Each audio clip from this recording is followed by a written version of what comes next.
Look at the dog. So are we telling the long story or are we gonna try to keep it short?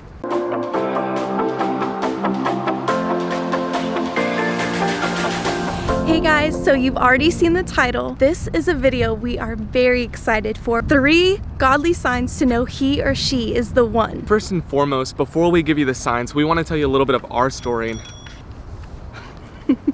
Before we give you the godly signs, we do want to share our story and how we met. So Olathe and I actually met in December of 2017, and that is a crazy story which we are about to get into. As you guys know, Joseph is from California. He's lived there his whole life. So Joseph and I met In Chicago. I flew into Chicago for a ministry trip with my pastor, Pastor Mark Amaya from Praise Chapel Whittier. And it just so happened to be in my dad's church in Chicago. So her dad actually introduced us, and I ended up extending my flight so I can stay a few more days to get to know her. Long story short, God did crazy things in those 3 days that Joseph stood in Chicago. As he was getting to know me, little did I know he was praying. I knew that God was doing something really, really special. So it was a Tuesday night, 2 days before I was gonna leave Chicago. That night I prayed that if Olathe was the one for me, God would show me in some spectacular, amazing way. I actually prayed that if Olathe was the one for me, God would give me some sort of dream that she would be my wife. But then I prayed, God, don't just give me a dream, but give her a dream too. So guys, not even joking, that night, out of nowhere,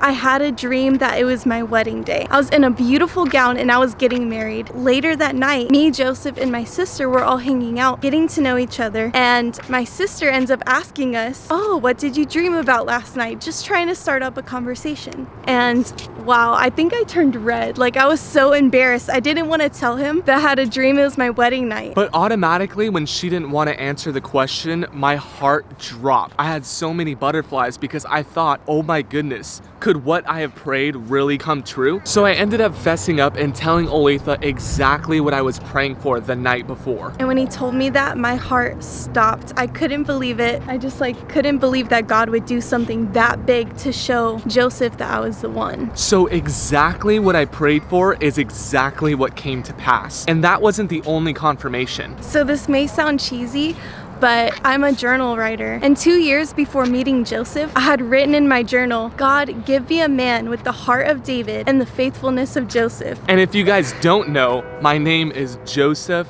David Santos. So if that isn't confirmation, I don't know what is. But that wasn't the only confirmation either. That year in September on Labor Day, we were at my grandparents' house, and my grandpa actually told me, he knew I was going through a rough time, he knew I was going through some things, and he told me, he's like, Olathe, 90 days from now, God is gonna bless you and turn things around. And we didn't even realize this, but I went back and I saw that, wrote that in my journal too. So when I saw that, I counted from that day. Exactly 90 days later from Labor Day was December 3rd, that same Sunday morning that I met Olathe. Man, God is so good. Even talking about our story, it just stirs me up. And that wasn't the only confirmation. There was confirmation after confirmation. God just showing us that his hand was upon us and that this relationship was his will. So we wanted to share with you our story before we shared 3 godly signs we believe are so critical to know if he or she is the one. So a huge part of our story is confirmation from God. So number 1, that God's hand is on the relationship. Whether it's through prayer, dreams, signs, any kind of confirmation from God, that's how you're gonna know he or she is the one, if God is clearly speaking to you. Not if he's, oh, God didn't say no. No, it's if God is clearly saying yes to this relationship. Number 2 would be that godly leadership is approving of the relationship. So that could be your parents, your pastors, your mentors, people that God has placed in your life to hold you accountable. And lastly, number 3, which is if this person is pushing you towards God and not away. When I was getting to know Joseph and I was dating him when we were engaged, I was so surprised and just in awe of how much he was pushing me towards God, how much I was growing in my relationship with God. Everything that Joseph did pushed me higher and higher into new realms with God. So those are 3 godly signs that we believe are very critical to know if he or she is the one. As you guys know, our vision is simple. We want to see the nations desire after God. You can support this vision by going to desireofthenations.com/merch and buying yourself a Pray for the Nations t-shirt. We hope you guys enjoyed this video. We believe that what God did for us, he can do for you too. Don't forget to like and subscribe.